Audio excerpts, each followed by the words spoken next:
Welcome to the Church Leadership Podcast, your weekly source for encouraging and equipping local church leaders, with your hosts, Mark Gainey and Andy Frazier.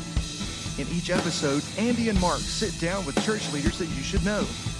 We believe these honest conversations will be helpful and encouraging to you as you lead the local church. Here is this week's episode.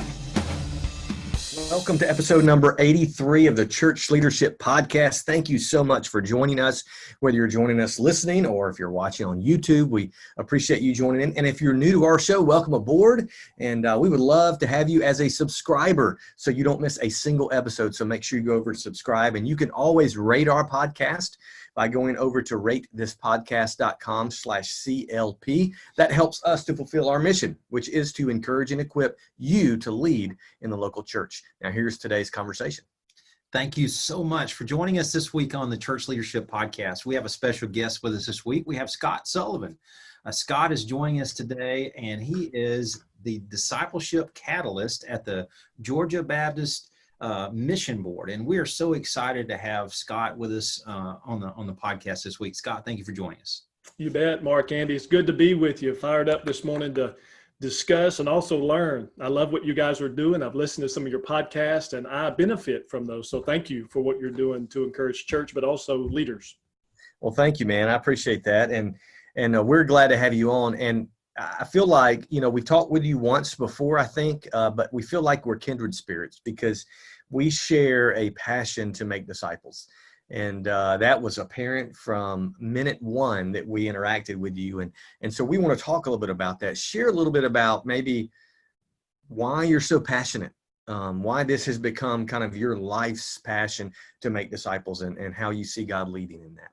Yeah, I tell you, it has a lot to do with experience. So I grew up typical small Baptist church, really been in the small, like 100 and less, all the way until I got into adulthood and started serving.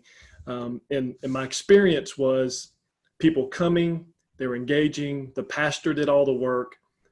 There wasn't a lot of life change. They would tell us not to smoke, but then the deacon smoked on the front porch. They would tell us not to have sex with people outside of marriage. But a lot of the people I knew that were leading in the church, were doing those things. And there was so much confusing message. And I came from like the Beaver Cleaver family, which may not make any sense for people if you're under 40, I guess. But Google it, Google Beaver. Yeah. So don't Google that. So but man, it was just the idea for me was something's not right. Something's not working. So when God called me to ministry, I surrendered to that call going into my senior year of high school. And one of the things that I wanted to do was be able to lead well in a church, but leave it better than I found it. And I felt early on that if I did church life and leadership the way it was that I experienced it early on, that I wasn't going to be able to do that. So I have spent a lot of my adult years just trying to figure out what works, what's can we do to help the church get healthy. So I was never really discipled by anybody, had a great youth pastor who loved me well. And that was beginning pieces of that, but really getting through seminary, watching other churches doing that, and then implementing a strategy at First Baptist in Houghton, Louisiana that worked and was able to speak on that and train other people on how to develop it. That just really stuck in my spirit and said, man, this is something, if I could do this with the leaders the rest of my life, this would be something I'd be willing to give every ounce of my energy for and to raise my kids to understand and in a sense that as well. Yeah, you are, like Mark said, a kindred spirit. You're speaking our language. You're part of our tribe, and that's fantastic. We're excited not only what God's doing in Georgia, but what God's doing here in Alabama. It seems like there is a welcomed movement of disciple making among churches, especially in the Southern Baptist Convention, but among other denominations as well. What are some of the things that you're seeing based on your kind of affinity for disciple making? But, when you drive a red car, when you're on the road, you begin to see red cars everywhere. So what kind of things are you seeing right now in the trends of disciple making in churches, but especially right now, since we are in a season of difficult ministry? We're trying to look back and evaluate, and a lot of churches are in a position to really hone down what they need to do, maybe get rid of some things, maybe implement some new things. What are you seeing right now in how disciple making is helping churches, especially in your context, to deal with what we're dealing with in COVID ministry. Yeah, no doubt. And there are several trends that I would say. One of those, I would say that the church who's put all of their eggs in the basket of large group corporate worship is our number one thing. And hear me saying clearly, I don't ever want to get away from that. So I'm not the guy that says we ought to go to a only small group. I'm not mad at those people, but I'm also not the guy who advocates for that. I think what the pastor does in the pulpit with doctrinal instruction, gathering momentum, I think it's important and it's critical.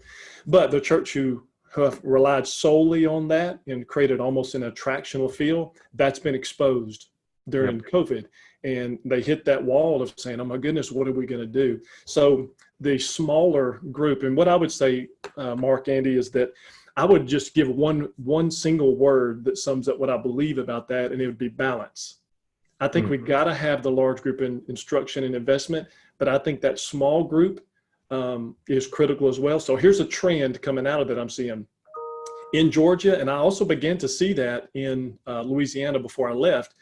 These, what people call a D group, a discipleship group, that closed group of 3 or 4 men, 3 or 4 women that are memorizing scripture. You know, they're not doing a devotion with one verse and 2 paragraphs of me talking and then reciting the prayer at the bottom, as good as that can be if you've never done anything, but really getting into the meat of it. For example, I've got 2 pastors and a guy here at the building that we meet on Tuesdays for lunch, and we're trying to memorize at this point the 4th chapter of Philippians. And I've like my wife, I memorize verses. My wife memorizes passages and chapters, right? That's kind of been where we were. So that's a pretty good chore for me. I'm like, dude, I'm in. You know, I'm not going to be the schmuck that shows up and didn't memorize his verse. But I can tell you, if I weren't with those guys, I wouldn't be memorizing the whole chapter. Yeah, I just wouldn't. I need the accountability. And what I'm seeing across Georgia is that is really sticking with folks, because those intimate relationships during this time, when we're not connected very well, are creating the connection points that are desperately needed. Absolutely. That's well said. And we can concur. We're seeing those same things. And you know, in churches, with people who are passionate about making disciples, pastors who are, but we're seeing it along the lines of pastoral leadership too. We've seen pastors lead other pastors in D groups or huddles or whatever you want to call them. And that's kind of spreading that wildfire. Yeah. I said wildfire like I'm in Alabama. Yeah. But hey, you can live in South Georgia. You fit right in. That's right. Well, let me ask this, because you have been you were a pastor previously. You've been in your current role for a year now. You just celebrated a year. Congratulations. But you were a pastor before that. So you've seen, as a pastor and now as a leader in a state level position, you've seen some successful approaches, and we just talked about some of that, but you've seen some unsuccessful approaches too. We talked a little bit about that, but maybe share with us on a deeper level some of the things you've seen churches and pastors and leaders do well, and then maybe some of the things we're chasing that we probably need to redirect. Yeah, so a couple of the things that I'm seeing in churches that are doing this whole thing well, they're strategic. So there's an intentional purpose behind what they're doing. That is growing, and that is such a welcome sight. So it's not just that they're showing up. I give you like an offshoot example of that. This online service that everybody has, if you weren't there, you are now, or you're going to shrivel up and die. Yeah. Live in this world any longer, not having an online presence. But being intentional about that, there are a growing number of churches who are raising up people, because not everybody can go hire an online campus minister to manage that monster. So they're raising up their people who love being online and doing it anyway, to engage and not just say, hey, man, leave a comment. We want to give you a free coffee mug if you leave a comment, right? But they're trying to figure out how to get them from a comment section in that online presence to maybe a private meeting with the pastor on a Sunday afternoon at 4:00, or with a group in a small group. And man, that's incredible. So those intentional pieces like that really are working. Other parts that I would say to you are things that are measurable. and I would even say memorable. So like, let's say at your church, you have, I know that you guys have a disciple making strategy because I've followed you and I've heard you talk about that. Well, if we put that out there and our people don't know what it is and they can't remember that, it's not memorable, it's not going to do them any good. So that is something that I'm seeing in churches around here, that they're trying to get it to where their people, it can roll off their tongue and they can speak it, rather than just really complicated thing that you've got to have a PhD to understand. Right. And then another piece that I'm really proud to see is accountability. There's churches that are growing, that are adding pieces of accountability of even in teaching lessons, where in these small groups, even if they're virtual, they're teaching a lesson and they're saying, hey guys, give me one thing that stood out to you that maybe you could work on this week. And then Billy says, you know what? I really ought to be nicer to my wife, right? Well, he comes back next week and then he says, hey, Billy, man, you mentioned last week about being nicer to Sue Ann. So, hey, how's that going, man? Well, just the accountability of that is really, really strong. Now, another part that I'm seeing would be, I'd call it reproducible, that a lot of people have had what they called a strategy, but it wasn't reproducible. So their strategy, let me be careful because I don't want to slam any piece of what we're doing. So let me just, because I think most people know that I love small group and I love Sunday school. So let me use that as an example. Let's say people put their eggs in the basket of our disciple making strategy is Sunday school. Okay. And coming out of that, they weren't starting any groups. Let's say Mark comes into a class at 30 years old and he's in there with his wife for 30 years. Well, they're now 60, 65 years old and they're still in the young couples class with the same name, with the same teachers and the same people in the group, because they didn't reproduce. They didn't launch anybody anywhere. And that's not reproducible. So that might make you feel better. It might even help you in your marriage and your kids because you have some tight-knit group. And I think that's important, but we're not going to reach the world that way. And then the last thing I would say is just transformational.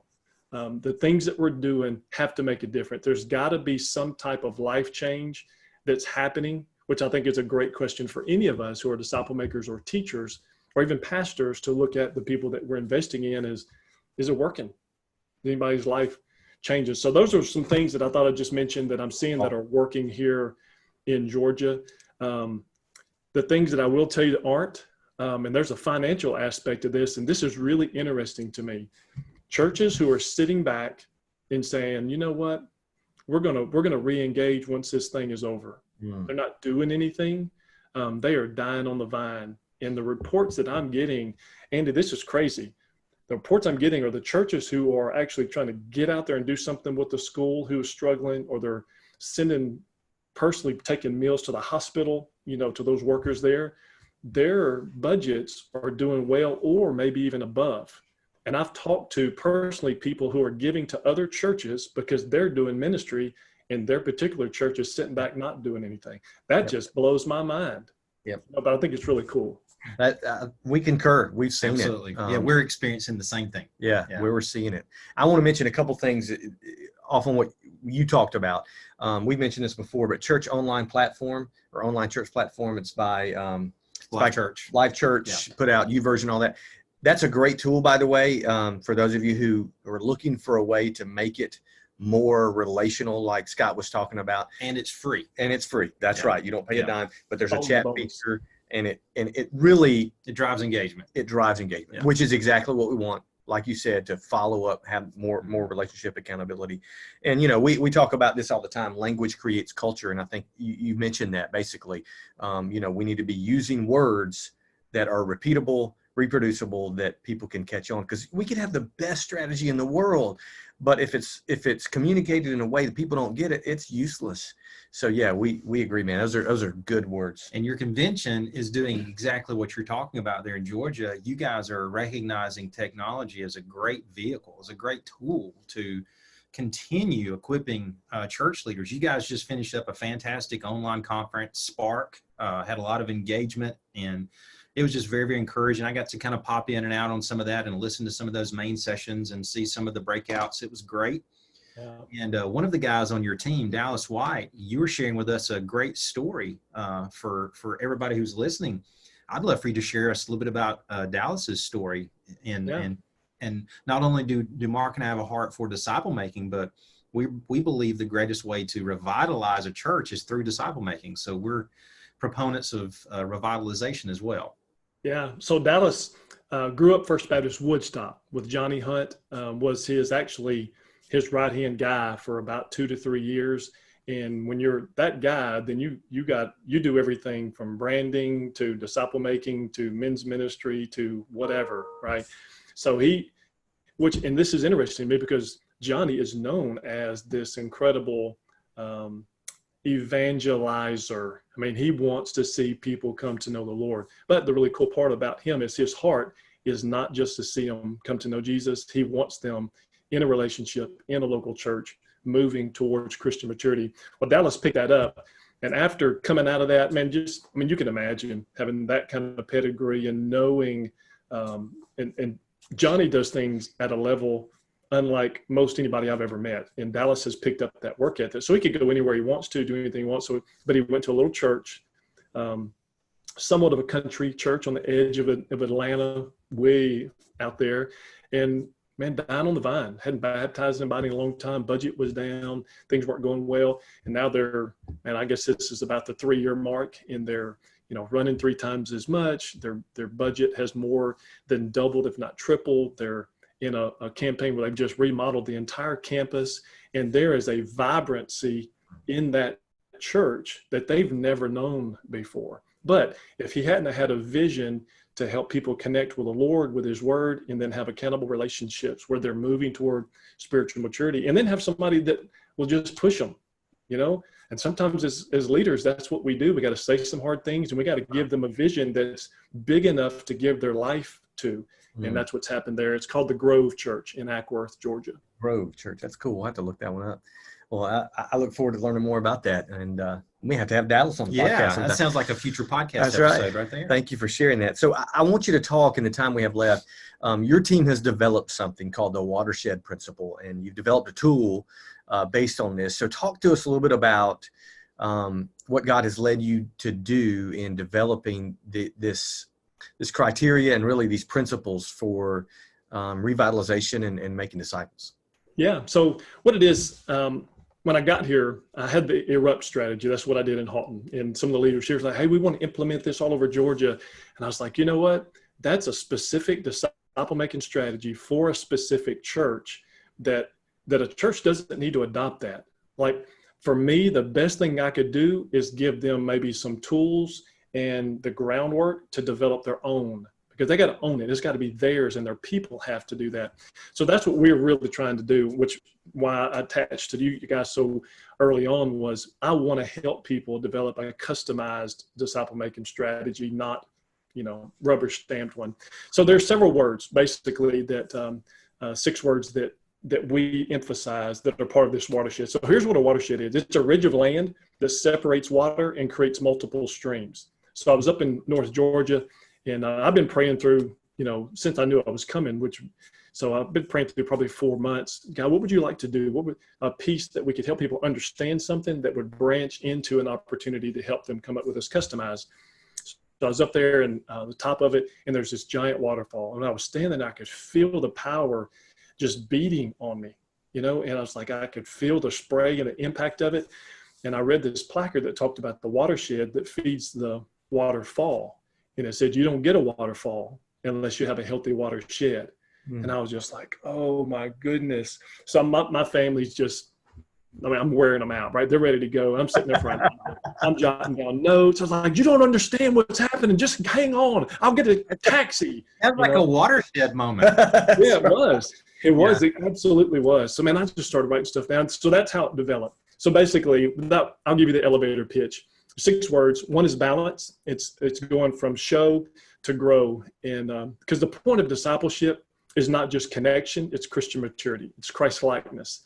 And the connection is important, but we've failed so many times to stop. So we want to get our people, instead of just that large group assembly where you're there for show and you do all you can there, but there's an emphasis on grow, and you're using this this balanced approach where you're emphasizing the large group, the small group, what I would even say the smaller group, the Peter, James, and John, to really galvanize those relationships and moving forward. The second word would be reach, and that's moving from spectating to reaching, and that's the idea that most of our people aren't engaged in reaching anybody. Most people have never led anyone to the Lord, and nothing creates excitement or creates momentum better than when our people start leading people to Jesus and they're reaching their community. When that happens, I mean, you can't stop the wave of coolness that begins to happen in our churches.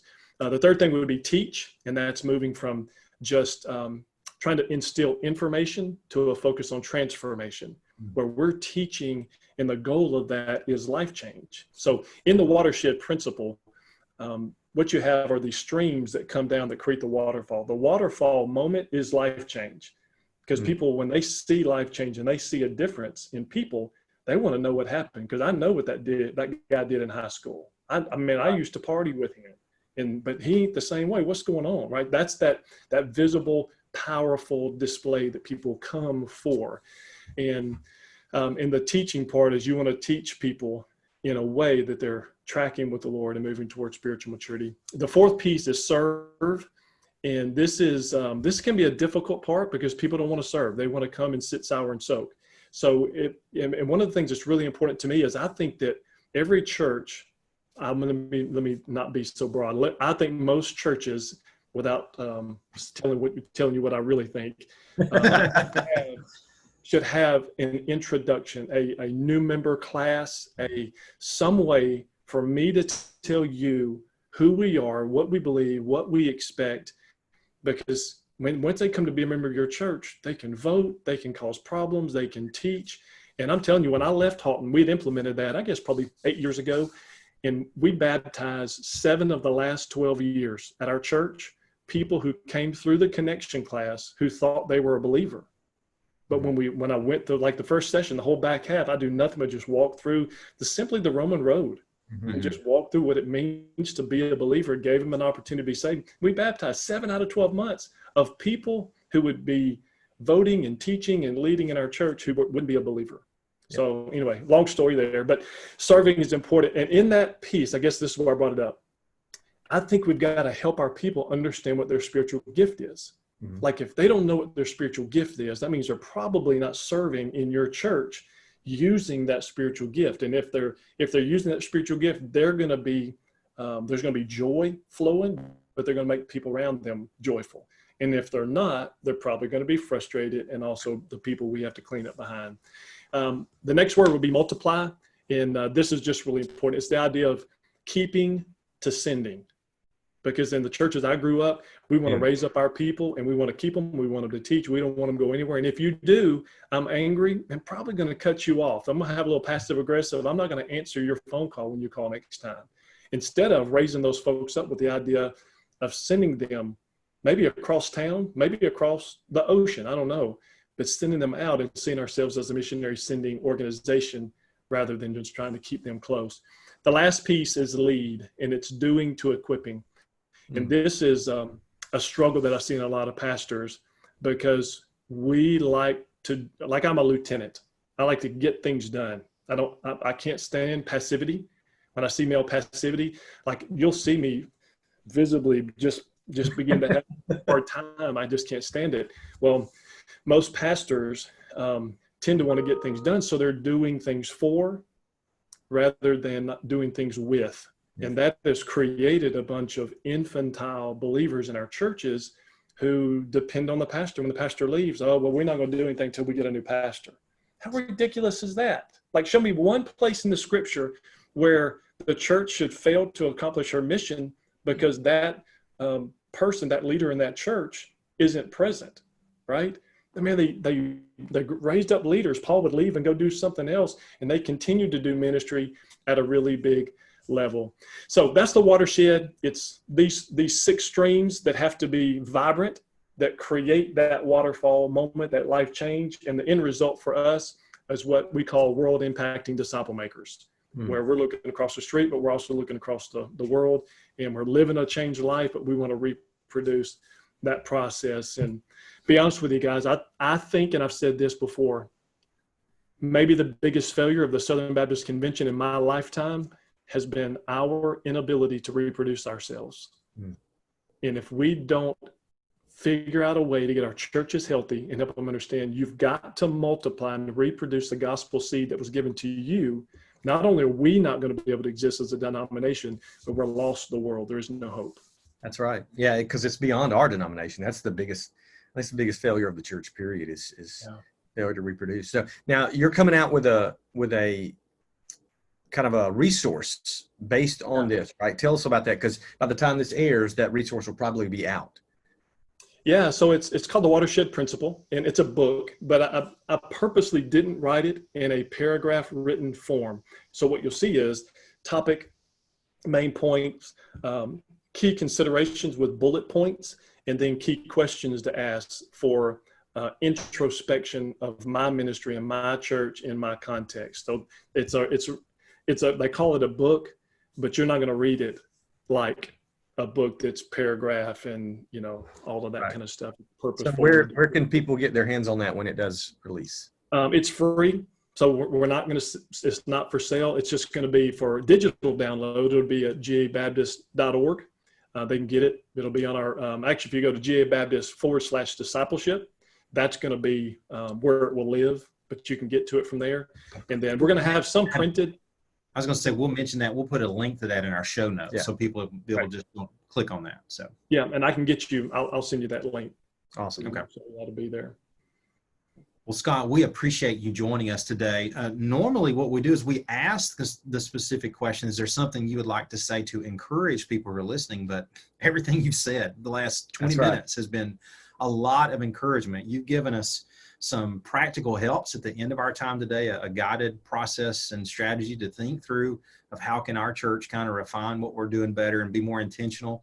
You've talked about how we can be more accountable, and you've even encouraged us with some personal stories or stories of your peers and coworkers. So I know everybody who's listened today has been helped and encouraged by you coming on the podcast with us today. So we really appreciate the time. Man, an honor. It's an honor to be with you guys, and I'm grateful for what you are doing. So if I can ever help you or be an advocate for you, man, glad to be able to do that. If I had any last thoughts, it probably would be the struggles that I'm seeing in pastors right now is super real. I preached in a place in Gainesville about 3 weeks ago that pre-pandemic was running 350, 400. When I preached that morning, there were 18 people in the sanctuary, and that included the staff and the worship team. And their music minister had died of COVID. One of their leading deacons had died, all that within about an 8-day period leading into that. So there's just some people in churches that are really beat up. So I guess something that's just really been on my mind too, for those that are just really hurting right now and just confused and don't know where to go. And man, I want to go sell insurance. I'm tired of this local church thing. It's never been more important to, number one, be in your personal time with the Lord every single day. That stick to itness, that ability to stay with the call that God gave you. And listen, don't walk away from that until God releases you, or unless he releases you to do that. So that spend time with Jesus, prayer, in the word. But a second piece of that I personally have found important is networking. Like this D group deal, be with people, be with folks who are going to sharpen you, that are going to help you, that are going to challenge you, they're going to keep you accountable. I think we talked about this before. I'm trying to memorize the Philippians chapter 4 with my D group. Man, I ain't memorizing no whole chapter of Philippians if I wasn't with those guys. Yeah. I need that encouragement. So that'd probably just be two things that I would encourage folks with as we close out. Man, that's awesome. Thank you so much, Scott. We appreciate your time. You bet. All right. We'll see the rest of you next time. Thank you for joining us.